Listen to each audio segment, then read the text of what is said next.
Hello students, welcome to my YouTube channel. आज के इस वीडियो में हम डिस्कस करेंगे क्लास 10th सोशल साइंस के सैम्पल पेपर क्वेश्चंस को फॉर फर्स्ट टर्म। इस वीडियो को बनाने का बस एक एम है कि आने वाला जो आपका फर्स्ट टर्म का एग्जामिनेशन है उसमें आपको बस एक आइडिया लग सके कि सोशल साइंस एग्जामिनेशन में क्वेश्चन पैटर्न कैसा रहने वाला है और किस तरीके के क्वेश्चंस आने वाले हैं। सबसे पहले हम लोग बात कर लेते हैं मार्किंग स्कीम के बारे में। तो मार्किंग स्कीम से रिलेटेड एक वीडियो मैंने पहले ही अपलोड कर दिया है। अगर आपने अभी तक उस वीडियो को नहीं देखा है तो आप आई बटन पर क्लिक करके उस वीडियो को देख सकते हैं, या फिर मैं डिस्क्रिप्शन में भी उस वीडियो का लिंक दे दूंगा, आप जाकर वहाँ पर भी चेक कर सकते हैं। वीडियो शुरू करने से पहले मैं आपको बता दूँ कि फर्स्ट टर्म के एग्जामिनेशन में आपके टोटल 50 क्वेश्चंस आने वाले हैं, बट मैक्सिमम मार्क्स जो होने वाला है वो होने वाला है 40 मार्क्स। इससे हम लोग ये अंदाज़ा लगा सकते हैं कि जो पर क्वेश्चन का वेटेज होगा वो 1 मार्क से कम रहने वाला है। वाई? बिकॉज यहाँ पर आप देखेंगे कि जनरल इंस्ट्रक्शंस के 6th नंबर में लिखा हुआ है कि all questions carry equal marks, और अगर 50 क्वेश्चंस हैं और मैक्सिमम मार्क्स 40 है, दैट मीन्स कि जो वेटेज होने वाला है पर क्वेश्चन का वो 1 नंबर से कम का होने वाला है। क्वेश्चन शुरू करने से पहले मैं आपको बता दूं कि ये वीडियो 2 पार्ट में आने वाला है, बिकॉज इस सैम्पल पेपर में टोटल 60 क्वेश्चंस डिस्कस करने हैं। तो 60 क्वेश्चन का वीडियो थोड़ा ज़्यादा लंबा हो जाए, इसलिए इस सैम्पल पेपर को मैं आपके सामने 2 वीडियोज़ में 30 क्वेश्चंस के रूप में लाने वाला हूँ। ज़्यादा वेट ना करते हुए हम लोग शुरू करते हैं अपने क्वेश्चंस को। सबसे पहले हम लोग देख लेते हैं सेक्शन ए, जहाँ पर आपको टोटल 24 क्वेश्चंस में 20 क्वेश्चंस ही अटेम्प्ट करने हैं। यहाँ पर जो फर्स्ट नंबर क्वेश्चन है वो है, who among the following was the founder of Young Europe underground secret society in Bern. तो who was the founder of Young Europe underground secret society? He was Giuseppe Mazzini. That means right answer is option number B. Next question है, which of the following was the result of the act of union 1707। यानी कि जो 1707 में act of union लाया गया था उसका मतलब क्या था? उसका मतलब था unification of kingdom of Great Britain, option number B.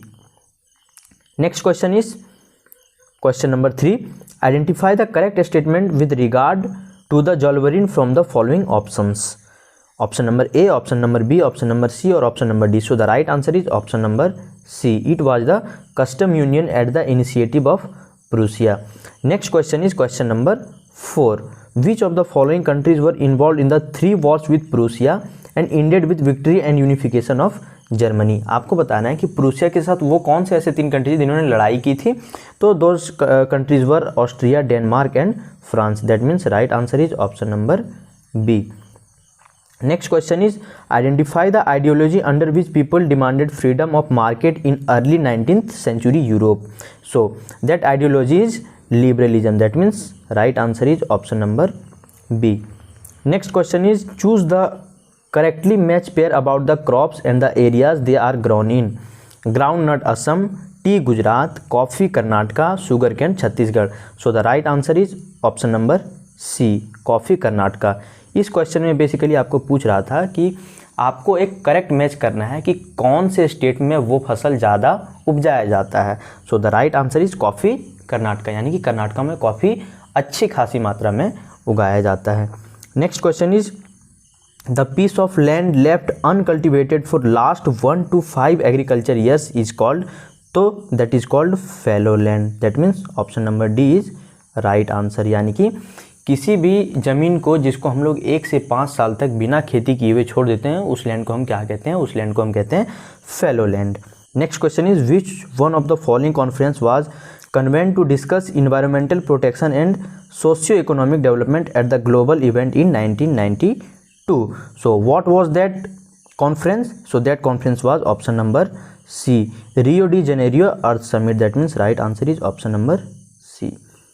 Next question is, India has land under a variety of relief features. Which of the following features ensure perennial flow of some rivers, provide facility to tourism and ecological aspects?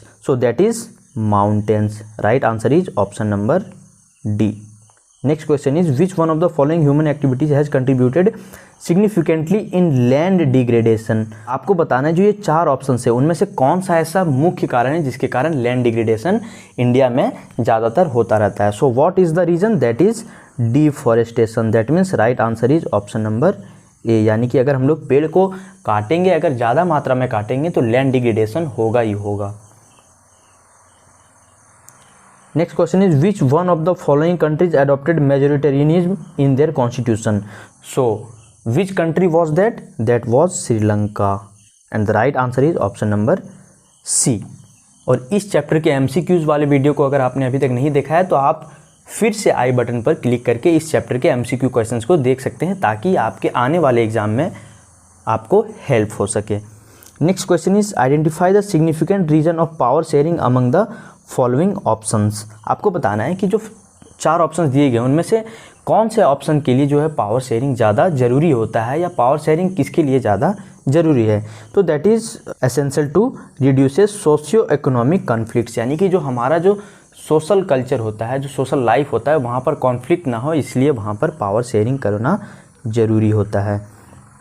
Next question is apart from the central and the state government Belgium has a third kind of government as well, identify the third kind of government from the following options. यानी कि जब हम power sharing वाले video को देखेंगे तो वहाँ पर आपको पता चले कि जो बेल्जियम है वहाँ पर 2 लेवल का गवर्नमेंट तो था ही, सेंट्रल और स्टेट लेवल का गवर्नमेंट। एक तीसरी लेवल का भी गवर्नमेंट बनाया गया था, वो गवर्नमेंट कौन था? तो that was community government. Option number C is right answer.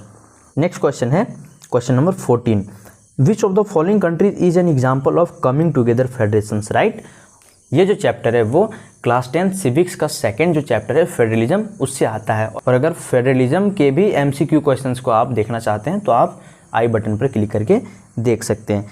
So the question यहाँ पर है which of the following countries is an example of coming together federation. ये जो 4 ऑप्शन है, India, Sri Lanka, US and Belgium, you have to tell that which of this countries are example of coming together federation. So that country is USA, United States of America. That means option number C is correct answer.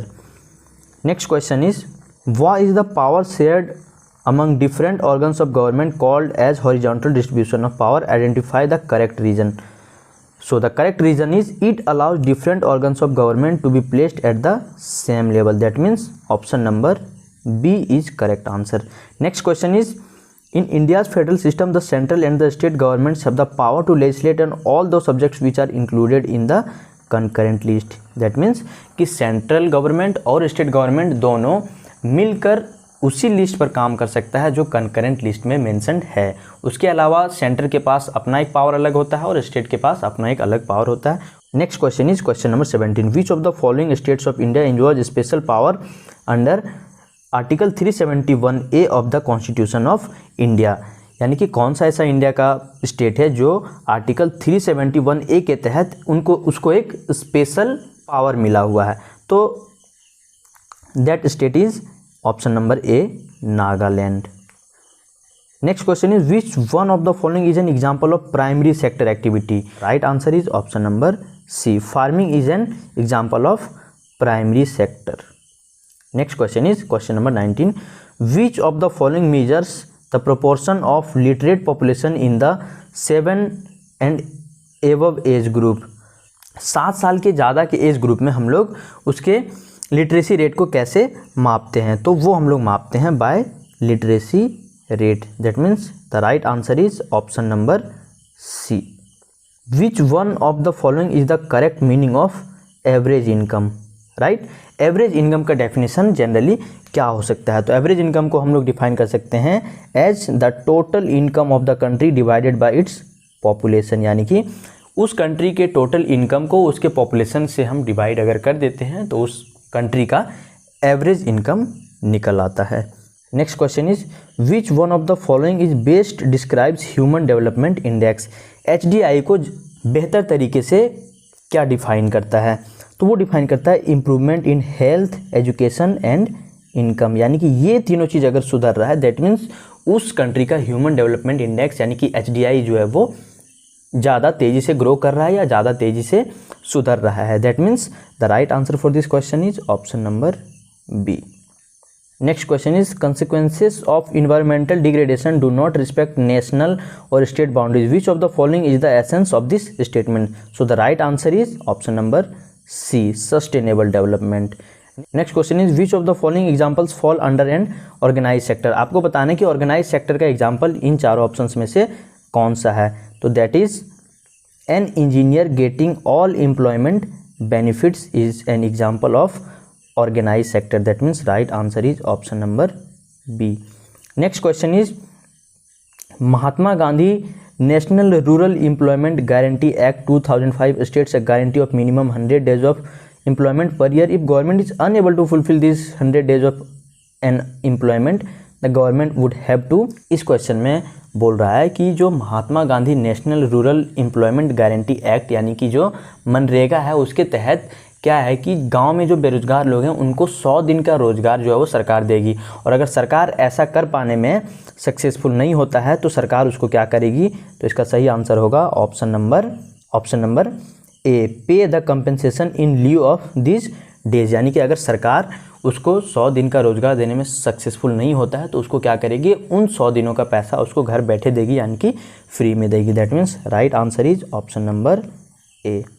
Next question हम लोग move कर चुके हैं to the section number B. Section number B में total आपको मिलने वाले हैं 22 क्वेश्चन, जहां पर आपको अटेम्प्ट करने हैं मात्र 18 क्वेश्चन। सो हम देखते हैं next question. Next question is question number 25 number question में क्या बोल रहा है देखते हैं। Following image is the personification of Germany commonly associated with the romantic era and the revolution of 1848। Identify its name from among the following options. So इस question में basically क्या बोल रहा है कि आपको जो ये इमेज दिया गया है, आपको इस इमेज को देखकर बताना है कि इन चारों ऑप्शंस में से इसका सही आंसर क्या है। तो ये जो आपको इमेज दिख रहा है ये किसका इमेज है, is it of Marianne, Philip Veit, Germania या फिर La Italia. So the right answer for this question is option number C, Germania is the right answer. यहाँ पर एक नोट लिखा हुआ है और उस नोट में क्या लिखा हुआ है, following question is for visually impaired candidates in lieu of question number 25। यानी कि क्वेश्चन नंबर 25 जो है वो ये जो क्वेश्चन है वो विजुअली इम्पेयर्ड का है, यानी कि जो अपनी आँख से डिसेबल्ड है उसके लिए क्वेश्चन है, क्योंकि वो उस इमेज को नहीं देख सकता, इसलिए उसके लिए एक अलग से क्वेश्चन दिया गया है। तो जो नॉर्मल कैंडिडेट है वो इस क्वेश्चन को अटैम्प्ट नहीं कर सकता। इस क्वेश्चन में बोल रहा है कि identify the name of the Prussian king who was proclaimed German emperor in the ceremony held at Versailles. तो वो कौन राजा था जो बना था, वो था William one. That means right answer is option number A. Next question is question number 26। यहाँ पर पूछ रहा है कि which of the following options is are correct about Balkan nationalism. आपको बताने कि बाल्कन नेशनलिज्म के कॉन्टेक्स्ट में कौन सा ऑप्शन जो है वो करेक्ट है। So the correct option for this question is option number A, 1 and 2। That means right answer is option number A. Next question is question number 27 and the question number 27 tells कि why did the weavers in Silisia revolt against contractors in 1845? Identify the appropriate reasons from the following options. So the appropriate option is option number A. Contractors did not pay their dues, hence they revolted against them. That means right answer is option number A. Next question is identify the major aspects that helped in the formation of nation state in Britain. So the right answer is option number B. The parliament through a bloodless revolution seized power from the monarchy. Next question is question number 29. So 29 number question says कि identify the soil with the help of clues given. आपको ये जो clues दिए गए हैं, ये जो 3 clues दिए गए हैं उसके आधार पर आपको बताना है कि यहाँ पर किस soil का बात हो रहा है। So the first clue is develop in areas with high temperature and heavy rainfall. Second is low in humus content and third is found in hilly areas of Karnataka, Kerala and Tamil Nadu. आपको बताना है इन तीनों hints के help से कि वो कौन सा सॉइल है। तो that soil is option number D, laterite soil. So the last question for this video is which of the following categories of resources can be put tidal energy in. यानी कि tidal energy को हम लोग किस तरीके के resources में रख सकते हैं। तो that can be put under as renewable resources. That means right answer is option number ए। इस वीडियो के लिए इतना ही, मिलते हैं नेक्स्ट वीडियो में। Thank you so much guys, stay tuned for the next video.